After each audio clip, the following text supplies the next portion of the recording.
Good people, I'm Dmitry. Welcome to our top 5 cases of 2020. Now, we were very selective this year when it came to case reviews, and we intentionally wanted to focus on unique and interesting cases because this year was about recovery, about giving us better airflow, smart lighting features, and pretty good pricing across the board. With a few exceptions. Hello, good people. I'm the Evil Twin. Yes, the Evil Twin is here. So we worked with over 20 cases in 2020, so I just want to keep it simple, include my top 5, have the Evil Twin here run down some of the failures of the year, that's right, and of course include some honorable mentions. Yeah, for cases that didn't really make the cut. Yeah, this was a mistake. Where are you going? Don't have the time to wait for parts and build your own gaming PC? NZXT Build has your back. Navigate through their simple UI, choose the games you want to play, pick a budget that works, and the configurator will do its magic by offering some options built just for you. Or choose from one of their awesome pre-built setups. Want something more custom? Go crazy building your own dream PC from the ground up. All of these are backed with a 2-year all-in-one warranty on parts, labor, and RAM overclocking. Save your time and start gaming right away with NZXT Build. Check it out down below. Alright, so at spot number 5, we're going with the chart topper. The best airflow enclosure for 2020, we have the Lanco 2 Mesh by Lian Li. Wait a second. Was this the case that was born to push limit? Just one? Well, Lian Li did such a good job with the front panel ventilation that there's almost no difference in temperatures with the front panel on or off. This case is absolutely loaded with features like the dual swivel panels for the main chamber and for the basement with one of the panels used for storage, while on the left it's perforated that helps with GPU cooling, especially when you add a fan on top of the PSU shroud. The front fan bracket is brilliant with 4 positions to accommodate your cooling configuration depending on how much internal clearance you need, or simplify installation down the line with the mounting side facing outwards. I love the rotatable cable cover that converts the interior to support larger ATX motherboards. If you're not into cable management though, the entire back section is covered with panels for that cleaner look. And the best part, it's only $89 for either the Performance Edition or the RGB Edition, which is incredibly competitive. The Performance Edition also comes with the fan controller as part of the I/O and supports up to 6 PWM fans. It's like the perfect case for 2020. Although, let's be honest here, okay? The non-removable hard drive cage is a bit of an oversight, and also you can't have it all since the USB-C is an optional accessory. My honorable mention in the 5th place for the airflow would have to go to the P500A from Fantex. Just because they were the first to implement this metal mesh front panel for high airflow on a really good and familiar interior frame. I've used this case on so many builds and it fits both air cooling and water cooling together. I love the anti-GPU sag bracket that is genius, and if you're into the dual system design, an ITX motherboard can be installed up top with little hassle. You just have to get the power supply that is compatible. The triple vertical PCI slots would showcase your GPU nicely, and the ambient built-in lighting is absolutely gorgeous. You sound like such a fanboy. Let's not downplay the ridiculous sliding cable covers. Not only do they look bad, they also do a terrible job at hiding exiting cables. The fans at full speed are also pretty loud. I would give my airflow mention to the Lanco 215, which is a super cheap $69 case. In terms of airflow, it's best in its class with those 2 massive 200mm fans at the front. If all you care about is performance, sure, it's a good consideration, but at $69, it's one of my least favorite cases I've worked with this year, and I've worked inside a damn pyramid. So yeah. Moving down to number 4, a case that surprised us all is the SFF Time P-ATX V2. Not only because of its simple design and that elegant base, but because at just 10 liters in volume, it offers so much flexibility. For example, this case can fit a full-size ATX motherboard with a dual-slot GPU up to 370mm and an SFX power supply, while with an ITX motherboard you can fit triple-slot cards, and with GPUs under 245mm, it opens up clearance for a 120mm all-in-one cooler below the power supply. CPU coolers up to 59mm are supported, like this gorgeous copper heatsink my Kaniber installed, and overall the system looks incredible when you build around the small limitations. But have no fear, this was one of the best building experiences in such a form factor. The power supply is tucked away to give you room for cable management, and everything is exposed properly for assembly, plus you're guaranteed good airflow because of all the ventilation. Just keep in mind there are no dust filters. Hold on a second, I don't want to imagine the case without dust filters, plus you conveniently admitted that it's priced at $200.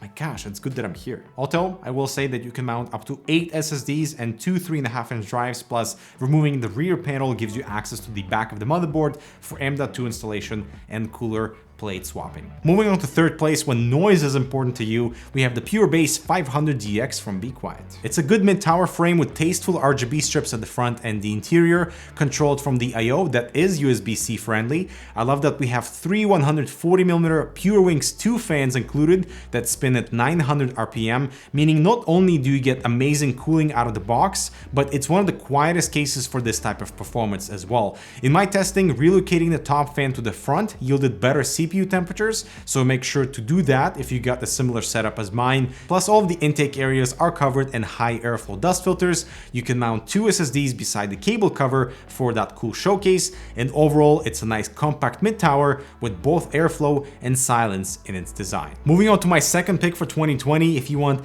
a hassle-free and a truly excellent user experience, we have the Corsair 4000D Airflow. With this release, Corsair went back to the roots with solid refinements in many areas, such as appropriate pricing at $79, tiny design changes like the yellow branded Corsair elements, and consistency in ventilation pattern across the entire frame. Accessing the fine dust filter at the front is easy for cleaning. Here a 360 rad will fit, but only with one set of fans because of the relatively short shroud cutout. The cable bar can be moved back to support ATX motherboards. The basement hard drive cage can be moved to the front, as well as removed completely for extra open space. The SSD caddies can be relocated to the shroud for drive showcase, and cable management setup is absolutely noob friendly. If you want a zero stress chassis, the 4000D Airflow is my pick. I even built my new gaming PC into it. It looks super sweet with that tinted glass, and cooling performance at stock settings with the 2 fans. It's almost as good as the P400A, and to be honest, I can't remember the last time I was this satisfied after a case review, so well done, Corsair.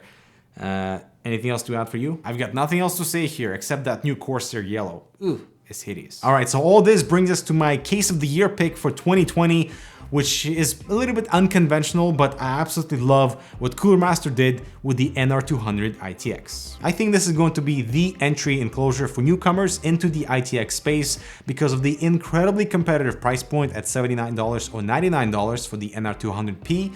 Plus, it's not trying to be like the smallest thing around at over 18 liters, but instead it offers a good variety of cooling, both for radiators and CPU towers, like up to a 280mm radiator on the side and 240 at the bottom, or heat sinks up to 155mm. This case can easily house any of the latest GPU options because of the triple slot layout and 330mm of clearance, and if you're doing any custom water cooling with a radiator at the bottom, a vertical GPU mount is available with a tiny riser cable to avoid any additional clutter. This case supports both SFX and SFX-L power supplies with an option to relocate the PSU bracket to the front if you need more clearance around the motherboard. Cable management though is a bit tricky because exiting cables enter that whole GPU space, so you have to be kind of careful around there, but the NR200 has so much cooling potential both for the CPU, either heatsink or a side radiator, and there's actually a lot of breathing room under the graphics card. There's even room for a set of fans. And my runner-up for the case of the year goes to the Lian O11 Mini. Just because I would love to see more modular elements like this in 2021, where the motherboard tray and the back portion of the case allow you to convert this from your standard ATX frame into either a micro ATX or ITX frame, opening up all that additional clearance at the top and bottom for water cooling. The Mini in the name is actually pretty fitting given how much taller a regular mid-tower is, and I love all the staple designs from the original O11, like the clean side panels, dual chamber layout, although with only SFX or SFX-L support on the Mini, the side radiator spacing for exhaust, and support for standard height CPU heatsinks if you're going with a traditional build. In many aspects, this O11 Mini is actually quite better than the original O11 Dynamic, but it's been over 2 years, so that makes sense. But now, the annual tradition of the fails of the year, and whew, there were plenty. I'm gonna let my evil twin take over. You gotta thank the case lords for that. My favorite part is coming up. Hey Fractal Design, I appreciate the wood top panel on Era ITX and the aluminum exterior shell. It was truly a pleasure to shoot for video, but please Google the definition of optimal airflow because this is where components go to die. That graphics card especially. Maybe go back to defining cases. although it's not like we have enough of those already. We saw a fresh concept from ASA with a removable shell on the cast enclosure with that open swivel concept, but they clearly need to cast some new designers who actually build computers. Like assembling the main frame into the cast is incredibly tedious, requires lots of space, some muscle. Good luck if you need to swap like a single cable. What a fail. NZXT's handling of the H1 recall due to a fire hazard has been top-notch. They're preparing the repair kits to replace the screws on the riser cable that might cause a short, but they also get the reward for the most useless mesh panel on the GPU side. I mean, just look at these temperatures. These are fractal bad, and that's meant to be an insult, okay? Moving on to the ASUS Z11. It's an ITX enclosure, almost the size of a mid-tower, incredibly expensive as well, but hey, that patented 11-degree motherboard rotation should keep you up at night after you spend hours trying to access the motherboard I/O by removing 4 panels and losing some hairs. Finally, if you ever wanted a subpar custom water cooling enclosure and have a good old $1,000 to spare and are into constant broken toilet trickle, then the Zadok Moab 2 Elite is for you, and it makes the Apple stand look good. Yikes, what a rundown of the fails. But I hope you enjoy our top 5. Let us know if you're excited about what 2021 has to offer. I'm excited to see some patterns evolve to a point where airflow, it becomes a standard, but we evolve other things around it. I'm Dmitry, thanks so much for watching. Big thanks to my evil twin. If you guys want him to come back, let me know in the comments. I'm Dmitry, check out this other relevant content. As usual, everything will be linked in the description below for you to check out and explore. Thank you very much. Happy holidays. I'll talk to you in the next one. And then the Eber usually says, spend it responsibly. That's a good one.